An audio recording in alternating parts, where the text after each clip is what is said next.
The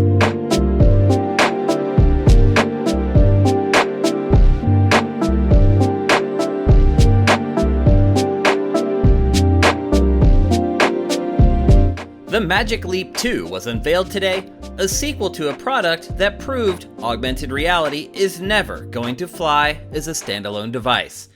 Good morning, good Friday morning to you. The weekend is so close, you can taste it. I'm Shane Satterfield from Sifted, and this is Good Morning Gaming for March 11th, 2022. The show is in our podcast feeds bright and early every weekday morning and free on our YouTube channel for everyone else. You can find our flagship show Game Face, and you should, by searching your favorite podcast service. You'll find the podcast versions of the rest of our content in the same feed you found this.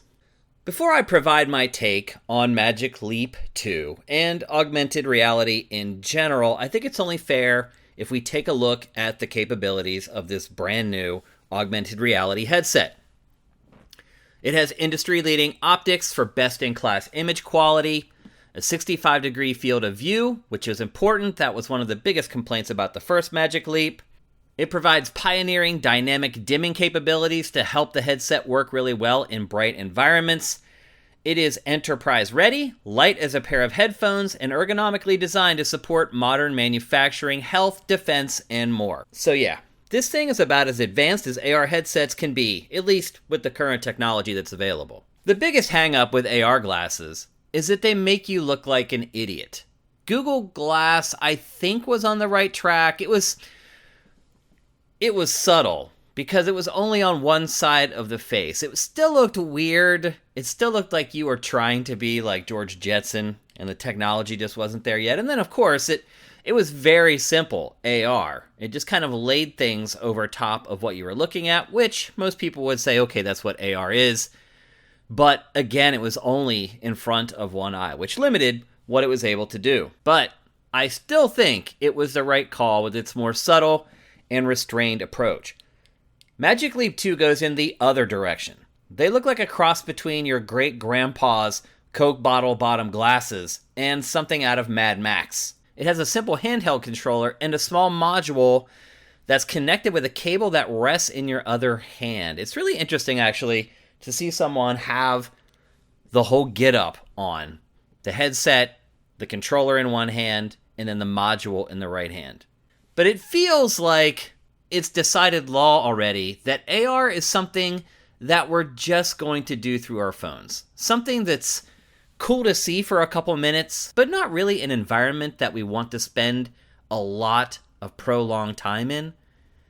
It's fitting that Magic Leap has announced its new headset with overt messaging about enterprise use instead of entertainment. Microsoft learned this lesson with its HoloLens AR technology, but both really are just plagued with limited case usage. For its part, Magic Leap says it will license its technology for entertainment purposes, but the company has also burned through $3 billion in investment money so far. It laid off 1,000 employees in 2020, yet somehow it received another $500 million to develop and launch the second iteration of its Magic Leap technology. Where do these people come from? They just keep throwing money into black holes like Magic Leap. So now that's $3.5 billion that this company will have burned through, and honestly, it's hard to see how it will ever do anything but continue to lose significant amounts of money. It's odd how we've already been trained to use AR on our phones. And how did we all learn that that was how we were going to use AR? Pokemon Go. Pokemon Go taught all of us that when it comes to augmented reality, that's where we're going to do it. It was gamified first on the phone, and it was too late. Look, the first Magic Leap, other than its lack of a field of view, is pretty amazing. The augmented reality, even in that first version of the headset, is leaps and bounds beyond what we get on our phones. There's no denying it. But there are certain technologies in life that human beings decide are just good enough in certain settings and using certain hardware. And for whatever reason, thanks to Pokemon Go and other games of its ilk, people have decided that AR works best on their phones. Something they can get into and get out of very quickly with very little commitment. It just works on something they already have. And now for a couple more stories from the top of your SIFs. What Ubisoft is calling the biggest expansion in the history of Assassin's Creed launched today. Assassin's Creed Valhalla Dawn of Ragnarok is now available for download. It is, in fact, according to critics, the biggest Assassin's Creed expansion ever. But the major complaint about it is that it's just more of the same that you were getting in the base game for Assassin's Creed Valhalla. So if you're looking for more of that, you're getting a lot of it. The expansion costs about $40, and reportedly, you're getting anywhere from 20 to 30 hours of content out of this expansion. So, if you want to return to the world of Assassin's Creed Valhalla, here's your chance. We've been wondering what's up with Overwatch 2 ever since Blizzard was purchased by Microsoft and Xbox, and today we finally got an update. A closed alpha is launching this week under NDA, and then a closed PvP beta is launching for the public in late April. In related news, professional wrestler Samoa Joe was on Kinda Funny Daily today, and he became angry at the writer at GameSpot who wrote the story about the early access exclusivity. He became livid and called him all kinds of names simply because he was reporting the information that Blizzard had released. It's a bizarre thing. If you have some time and you see it in your SIFT, give it a watch. We got some bad news about the Dead Space remake today. VentureBeat's Jeff Grubb is reporting that it has been delayed out of 2022 and into 2023. This is not a surprise. Matt and I talked about this game during our Sifted Video Game Fantasy League draft and how there's no way we were going to draft that game onto our teams because we had zero confidence that it was coming out in 2022.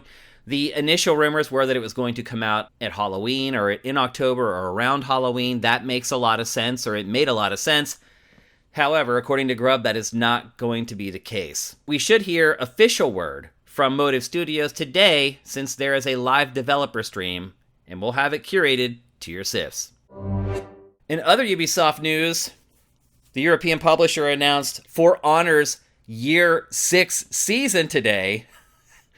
It's called Lost Horizons, and the new season kicks off on March 17th. You may be surprised to hear that For Honor is still a thing, because it is a really old game. It launched right around the launch of Sifted, in fact, and Ubisoft still isn't talking about a sequel. So my guess is, if this game is continued this long, there still is no mention of a sequel whatsoever. It probably is never going to get a sequel. So if you kind of liked it at one point in your life, and you're thinking about, hey, maybe I should go back to that, or maybe I should try it now, I would suggest go for it, because if you're waiting for a sequel, I don't think one is ever going to show up.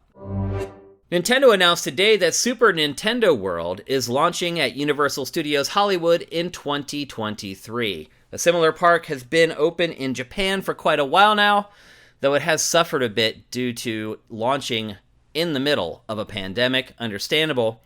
However, it has not kept Nintendo from really finishing the park there, and tons of footage has leaked out that show POV of people going through the different experiences and the different quote-unquote rides. If there's one thing that I would ask for to be changed in the Western version of Super Nintendo World, it's that there are, in fact, more rides and less quote-unquote experience-based attractions. A lot of the stuff at the Japanese amusement park are augmented reality gags or VR rides, things where you kind of sit still and you're just looking at a screen. It would be nice if they actually released some legitimate rides for the park here in Los Angeles. However, the park isn't really known for that. There is a set tour where it's kind of a ride, but that park is not really known for roller coasters and things like that, so it's highly doubtful that will ever happen, and more likely, it'll be just like the Japanese park. According to YouTube channel Tronics Fix, the new DualSense controllers have improved components, including slightly different springs in the shoulder buttons and a different piece of plastic on the analog sticks That could eliminate analog stick drift. The battery model numbers are also different inside the controllers, and it almost seems random as to whether you get an updated version or not. For example, this same YouTube channel did a comparison with the Magenta controller and the launch PlayStation 5 DualSense just a couple of months ago, and he saw no difference between the two. Now, he got a new Magenta controller that also came with the other two new colors, and that Magenta controller now has the updated components. So I would say get one of the other two colors other than Magenta if you're really concerned that you're getting the new components. Either way, it's good to see that even early in the PlayStation 5's life cycle, Sony is already striving to improve the DualSense. Windows games may be coming to Google Stadia if an upcoming talk at the Game Developers Conference is any indication. Currently, the service runs on Linux, but if Windows games could become compatible, it will open up an entirely new library to Stadia. It could be viewed as a last-ditch effort to keep the public version of the service alive, but more likely, it's really just to sweeten the pot on the technology's B2B prospects.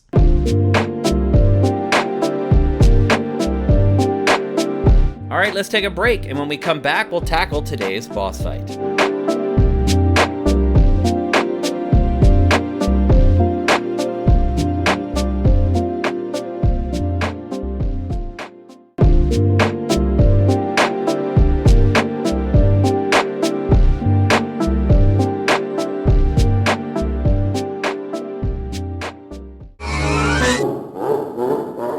Welcome to today's boss fight, where I tackle random topics that may or may not be related to video games. It was announced today by event organizers that Gamescom 2022 is happening on site August 24th to 28th in Cologne, Germany, and online worldwide. The live show will include safety measures like improved admission management, digital queue management, extra wide aisles, or limited ticket allotments. Jeff Keighley's Gamescom Opening Night Live will return to serve as the show's de facto press conference, and it will also have a live audience. It doesn't appear that Gamescom is going to limit overall attendance in any significant way. Here's the official statement from Gamescom.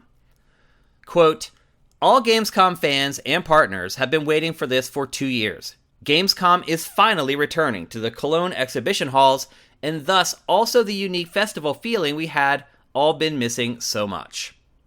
End quote. This is coming from Association Managing Director Felix Falk. He continues, "This year we are combining the best of both worlds, our extensive digital program with the incomparable Gamescom experience on site. In the process, Gamescom is also once again setting new standards in 2022. For example, in matters of sustainability, with our Gamescom Goes Green initiative, we will make Gamescom a special and climate-friendly event together with visitors and exhibitors. We thus want to not only be a lighthouse for the many initiatives for environmental protection and climate action in the international games industry, but also a pioneer for international events in general." Now, one thing you may have noticed there is that over half of the statement was dedicated to the green initiative that's going on at Gamescom this year. And while that's great, and I do love that part of Gamescom, and I'm very proud that one of the major industry conventions is taking a step forward like that, it does reek a little bit of a red herring, meaning, hey, let's talk about this instead of this other thing, where we're going to bring, Gamescom brings like 100,000 people plus into the convention center per day. And the rub here is that while much of the data surrounding COVID has been positive of late, with cases in a free fall as the Omicron variant runs out of hosts, in Germany, there was a precipitous fall, but cases have begun to spike again. In fact, yesterday's new cases in Germany matched the peak of the Omicron variant in early February. Meanwhile, in the US, cases have remained at rock bottom. We peaked on January 15th. It went straight down, and that's where it stayed ever since. So the question becomes, are we ready to return to big conventions? Ask yourself that as an attendee. Are you ready to return to a big indoor event that probably is going to be oversold, is probably going to be really crowded, There's probably going to be choke points where you're forced in with lots of people. It's probably going to be ventilated, but probably not ventilated enough. Are you willing to do that? I think most of that depends on where the events are. But it's such a big bet and a big gamble. As an editorial leader, or just a leader at any of the gaming publications, there's a lot of planning and money involved to travel and cover events like Gamescom. Literally, $100,000, $200,000 when it's all said and done is what you'll spend to go to Gamescom, or even in its glory days, Tokyo Game Show. We'd spend at Game Trailers $100,000 to cover Tokyo Game Show. In Gamescom, we would budget about $200,000, $250,000. That's a big bet. A big bet when you're talking about content budgets. And I'm sure IGN's budget at this point is $500,000 for Gamescom. Now, a lot of that does get covered up with sponsorships. A lot of times we would head to one of these things and we were already in the black because we had a sponsor that was sponsoring our Gamescom coverage that usually was equal to or worth a little more than what we were spending to go there. And then what we made off of advertising and things like that was the gravy, the profit that we would make off of these events. But they're a big, big bet. So you got to remember, there's all the travel, there's the hotels, there's the local travel, there's the food for everyone who goes, there's paying everyone from door to door. It adds up really fast. And if there's one thing that I've learned over the last 2 years of being a part of this pandemic, it's that outbreaks can happen unexpectedly and quickly. If there's another thing I've learned during this pandemic, it's that you cannot expect the general public to be considerate of others. It's a fool's errand. With an infectious disease in a setting like Gamescom, all it takes is one person at a choke point in one of the halls. And next thing you know, you have an outbreak at Gamescom. It just kind of happened at the DICE event in Las Vegas, where a lot of the older folks in the industry go to spend a few days honestly drinking and patting each other on the back. That's really what DICE is. It's a great time. I've been there many times. But it's not really work. People just go and get drunk and gamble, and then there's an awards thing at the end where they pat each other on the back, and that's that. Well, several people who went to that event came back from it with COVID. That was held in Las Vegas, and as I said, the numbers here are really low.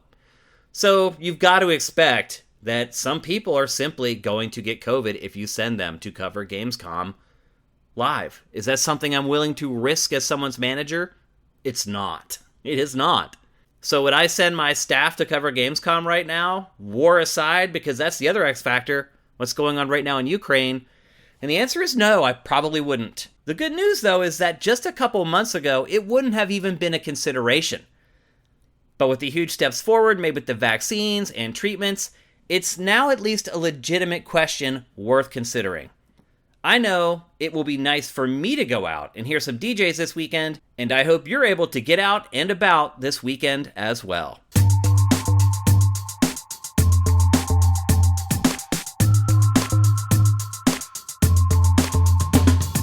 Thanks for listening to Good Morning Gaming. I appreciate every single one of you who listens to GMG. I'm Shane Satterfield, and you can do what the cool kids do and follow me on Twitter at Dinfire. While you're there, follow Sifted at Sifted Games, and while you're on the internet, head to patreon.com/Sifted and drop us a pledge. We'll be back with another episode on Monday morning, but until then, make sure you seize this weekend, because there will never be another.